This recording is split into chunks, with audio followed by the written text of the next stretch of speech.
Buenas noches, soy Ismael León y el día de hoy voy a entrevistar a una persona especialista en el tema de política. Buenas noches, Daniel, un gusto. Hola Ismael, mucho gusto. ¿Cómo estás? Gracias por la invitación. ¿Cómo estás, Daniel? Un gusto para tenerte aquí. Te comento, vamos a hablar hoy sobre el crecimiento económico dentro del país y ya que tú eres una persona con bastante recorrido en este ámbito, quisiera que nos digas más o menos por dónde has pasado o qué has hecho con tu carrera. Claro, bueno, mucho gusto para quienes nos escuchen en esta entrevista. Mi nombre es Daniel León, yo soy ingeniero comercial. He trabajado muchísimo tiempo en temas políticos, he sido director en varias instituciones del sector público, he tenido la posibilidad de asesorar autoridades de primer nivel, presidentes de la República, presidentes del legislativo. He trabajado con ministros de Estado, con secretarios nacionales. He sido del cuerpo asesor, el cuerpo que toma decisiones del equipo político cercano. He trabajado también en planes de política, he trabajado de igual manera en campañas políticas, he estado junto a candidatos políticos, entonces creo que algo de experiencia se ha logrado en este aspecto. Mi desempeño es más de 20 años ya en el sector público. Eh, Puedo decirte que he pasado por el ejecutivo, el legislativo, conozco perfectamente cómo trabajan los GATS y he trabajado pues de cerca con prefectos, alcaldes, presidentes, como te decía hace un momento, y pues gracias por tomarme en consideración. Así es que estoy presto para tus inquietudes y adelante con tus preguntas. Ok, perfecto, Daniel. La entrevista de hoy va a tratarse sobre el ODS 8, para ser exactos, del crecimiento económico y trabajo digno. Como te mencionaba, vamos a enfocarlo un poco más en el país para hacer un poco más pequeño esto, enfocados en Quito, ¿no es cierto? Entonces, podemos empezar con las preguntas si estás de acuerdo. Con muchísimo gusto. A ver, ok. La Organización Internacional del Trabajo advierte que para el año 2030 el 23% de los empleos en Ecuador podrían ser reemplazados por máquinas o inteligencia artificial. Desde su experiencia en tecnología y trabajo, ¿cómo cree que afectará esta ola de automatización a las cifras de empleo informal en el país? ¿Y qué pasará con la tranquilidad de esos trabajadores que no tienen los recursos para aprender a usar estas nuevas herramientas digitales? Bueno, te comento que el tema de la IA, a mi criterio, pues es algo que simplemente vino a revolucionar. Vino a quedarse, no hay marcha atrás. Creo que la mayoría de personas que tenemos acceso medianamente al Internet, a un sistema de computación, utilizamos IA, utilizamos y no está mal. Al contrario, me parece que es una herramienta muy interesante. Y el gobierno, desde todos los niveles, nivel central, nivel desconcentrado, gobiernos autónomos descentralizados, me parece que deben ya empezar a tomar acciones al respecto. Eh, Creo que las competencias en los profesionales siempre se transforman, siempre se mejoran, siempre se cambian, se modifican. Creo que uno de los puntos más importantes es poder asumirlo desde la parte gubernamental con esa seriedad, con ese criterio. La principal fuente para poder, de alguna manera, subirnos en esta ola de la inteligencia artificial es la preparación. Es necesario incentivar, motivar a la gente a que se capacite, a que conozca. El temor que normalmente se da es porque la gente no conoce mucho respecto al tema de inteligencia artificial. Pero como algún momento pasó, empezaron las computadoras, llegó el Internet y todo el mundo se asustaba y decía, ¿y ahora? Con el Internet, con las computadoras vamos a desaparecer, la gente ya no va a tener las mismas fuentes de empleo, ¿qué va a pasar? Pues yo me atrevo a decirte que esto simplemente transformará la manera como nosotros vemos nuestro trabajo. Y es un mecanismo muy importante que desde lo gubernamental se empiece ya a crear competencias en las personas. Tenemos que capacitar a nuestros trabajadores, tanto en la empresa pública como en la empresa privada, y me parece sumamente importante empezar ya asumiendo este gran reto. El gobierno pues debería incentivar a las empresas, debería formar grupos de capacitación, debería utilizar las instituciones que están para el efecto. Tenemos el Ministerio de Trabajo, está el SECAP, que es uno de los centros de capacitación y algunos otros institutos inclusive.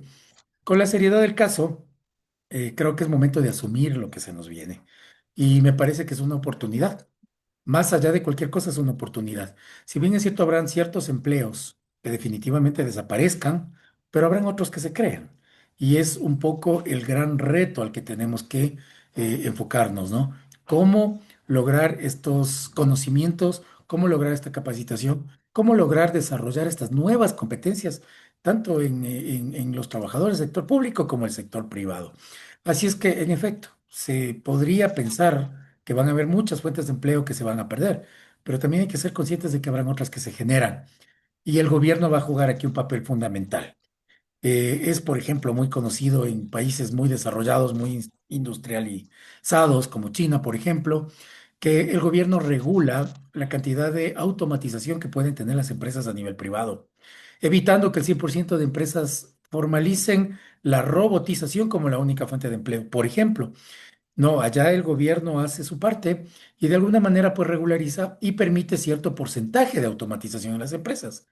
Entonces es ahí donde el gobierno juega un papel fundamental, porque desde la empresa privada, claro, obviamente, si yo puedo automatizar todo, prácticamente voy a procurar siempre hacer eso.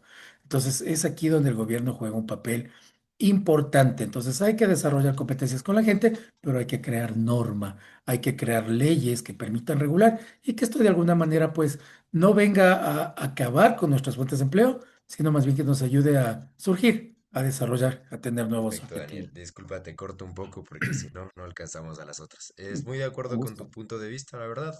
Por eso mismo nosotros escogimos un artículo sobre automatización y pues estamos muy de acuerdo con tu punto de vista, ¿no es cierto?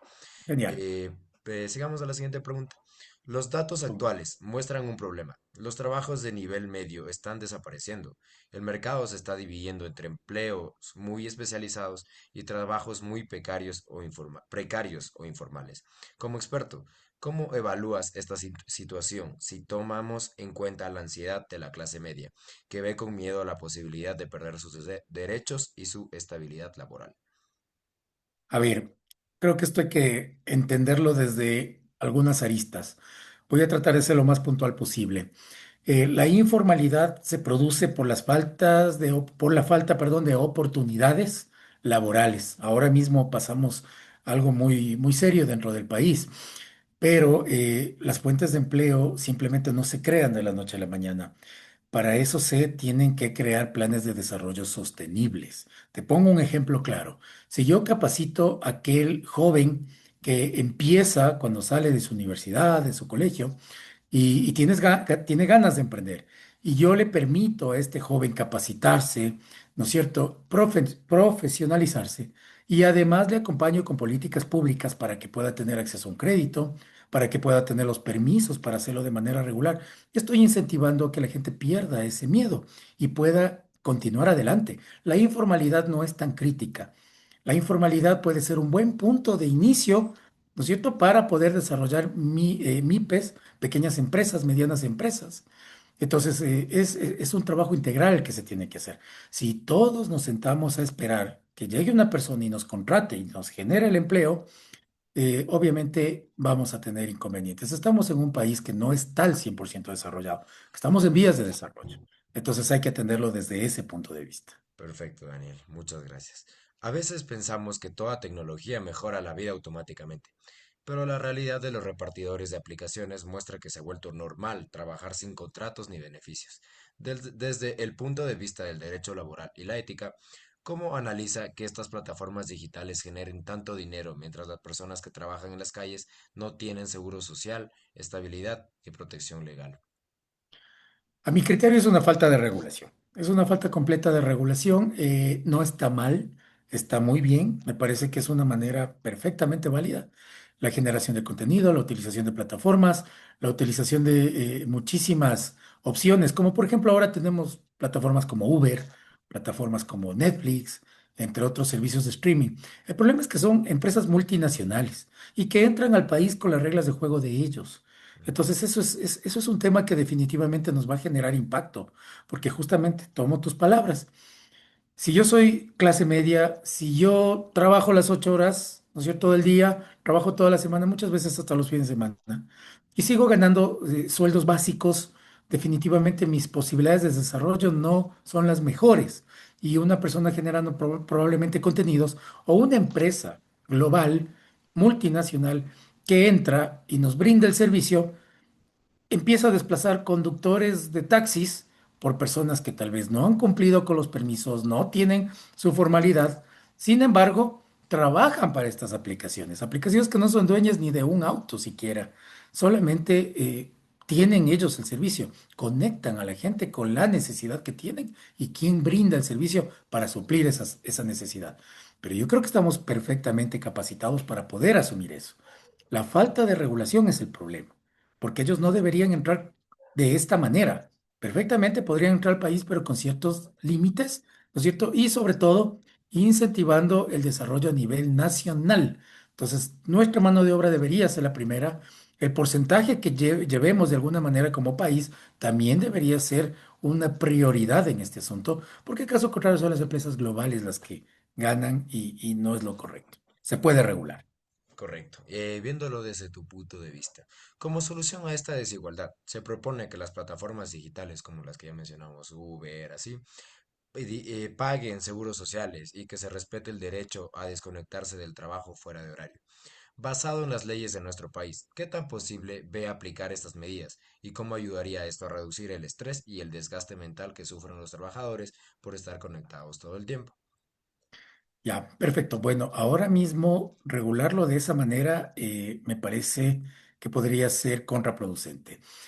No podría regularse ahora con prestaciones de ese tipo cuando inicialmente tenemos que hacer un trabajo diferente. Lo primero que hay que hacer es generar la normativa, ¿no es cierto?, que les permita a las personas trabajar bajo el esquema de estas plataformas. Pero no le vas a pedir al dueño de Uber a nivel multinacional que emplee a todo mundo a nivel del planeta y que le pague un sueldo y más allá que le pague un seguro social. Entonces deberíamos buscar maneras un poco más flexibles de poder tener estos beneficios. ¿No es cierto? Poder tener en proporcionalidad a lo que yo gano, ¿no es cierto? Un pago para un seguro social, perfectamente, y obviamente límites en cuanto a las horas de trabajo también, porque hay gente que obviamente por llevar algo más de pan a su casa, trabaja indiscriminadamente 12 horas o más. Eso no es saludable, no es sano para nadie, pero tiene mucho que ver porque el porcentaje que estas aplicaciones se llevan son altísimas, son muy altas. Entonces, obviamente necesito esforzarme el triple para poder tener los ingresos, pero todo radica en la normativa. Entonces, como gobierno, como país, deberíamos en primer momento buscar la forma de regular esto, pero no es todo la regulación, también tenemos que plantear el desarrollo. Yo creo que hay chicos perfectamente capacitados que podrían desarrollar plataformas que funcionen muy bien a nivel nacional. Y perfecto, tener opciones internacionales no está mal, nunca estará mal, pero perfectamente podríamos nosotros empezar ya a incentivar el desarrollo de este tipo de cosas a nivel de nuestro país, de nuestra ciudad. Perfecto, Daniel. Concluimos con las preguntas, pero quisiera saber tu punto de vista sobre la situación actual del país en el desarrollo económico. ¿Crees que se podría mejorar? ¿Cómo se podría mejorar? ¿O crees que estamos metidos en un bucle sin salida que nos lleva para abajo? No sé, me gustaría escucharte, la verdad. Y si me puedes dar la respuesta. Con mucho gusto. A ver, nuestro país es un país bendecido, pero lamentablemente nosotros somos de alguna manera poco predecibles de lo que vendrá a futuro con los recursos naturales que ahora mismo tenemos. Definitivamente nosotros vivimos de petróleo, vivimos de nuestros commodities, vivimos de petróleo, pero no vemos una salida o un desarrollo. Hemos puesto mucho énfasis en la importación de productos y nos hemos olvidado del desarrollo interno, de la capacitación, de la mano de obra. Poner una salvaguarda a productos que se importan no está mal, siempre y cuando paralelamente se desarrolla la industria nacional. Y nos hemos olvidado de eso. Son los grandes empresarios que ahora mismo son quienes, podríamos decir, manejan el tema a nivel nacional, quienes han apostado mucho a los convenios internacionales, quienes han apostado muchísimo al ingreso del producto importado, pero eso no es sostenible en el tiempo. Entonces, mi criterio ante esto es que ahora tenemos recursos naturales, tenemos todavía la posibilidad de alguna manera enfocarnos a futuro, de poder cambiar las cosas, de poder desarrollar, ¿no es cierto?, nuestra mano de obra, nuestra calidad, nuestros productos, volvernos competitivos, que seamos nosotros mismos quienes producimos para nuestro consumo. Entonces, ese es un punto importantísimo de desarrollo. No es un bucle, no estamos sin salida, las salidas existen. es la decisión política la que está por medio. Y obviamente nosotros como ciudadanos tenemos que hacer nuestra parte. Cuando tú prefieres, yo qué sé, traer el producto, no quiero desmerecer, pero compraste en Temu porque es mucho más barato y viene de China, sin antes haber visto las posibilidades que a nivel nacional puedes tener, que muchas veces son productos de muy buena calidad, ¿no es cierto? Pero preferimos el extranjero. Preferimos tener la camisa con el logo de una marca extranjera, pero no regresamos a ver al mercado interno. Entonces, mi criterio es que sí es posible cambiar esto, pero tenemos que empezar a hacerlo ya. No estamos sin salida, pero hay que empezar a construir las bases para el desarrollo que verá Ok, posteriormente. ok. Muchas gracias, Daniel. Un gusto hacerte esta entrevista. Tus El respuestas han gusto es estado mío. perfecto. Y muchas gracias. Tengo una Perfecto, buena noche. Ismael, te agradezco tu invitación. Mm, Eso, básicamente, que tengas una excelente noche. Gracias.